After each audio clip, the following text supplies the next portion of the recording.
Нещо, което завинаги ще остане в мислите ми е, че просто това, което имаме и не ни е достатъчно, всъщност стига.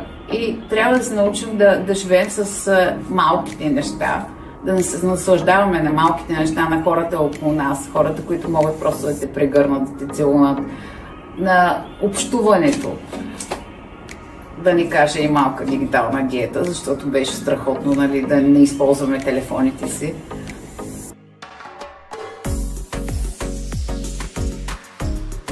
Numele Sveta, lucrez acum în People to People România de 7 ani ca lucrător comercial. Казвам се Нели Сотирова, работя за Хумана от близо 12 години. Започнах като сортировач, в момента съм шеф сорtă. Recent am fost în Danemarca împreună cu alți colegi Humana din Italia, Slovacia și Bulgaria. Am participat la conferința de pace 2024, unde am participat la cursuri de educație și creativitate. Am fost la Marea Nordului, am avut ocazia să mergem și la Marea Nordului. Am avut o experiență inedită de a urca în prima eoliană din Danemarca, înființată în 1970.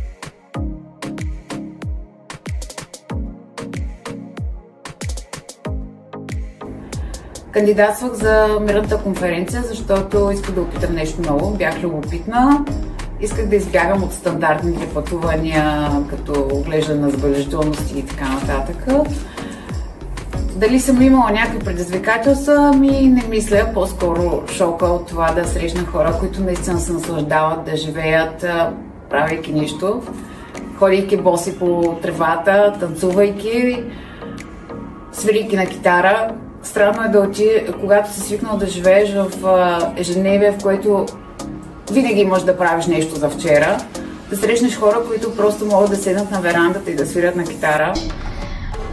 A fost o experiență unică și recomand celor care doresc să meargă și să participe la activitățile propuse de Humana. Am cunoscut oameni frumoși, oameni calzi și primitori, veseli, în primul rând foarte veseli.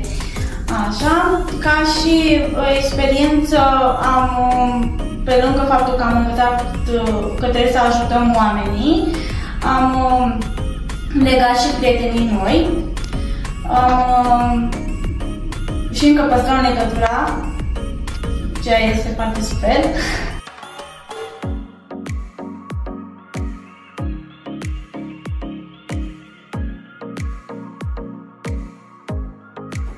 Като уроци чисто професионално имаше страхотни лектори, страхотни workshoпове, където ни учиха как да се справяме в конфликтни ситуации, как да реагираме, колко важно е минутката внимание към всеки човек, всеки с когото работиш, колко важно е да попиташ човек как се чувства сутрин, когато дойдеш на работа и видиш, че е разстроен, колко важно е нежността, с която подхождаш към останалите.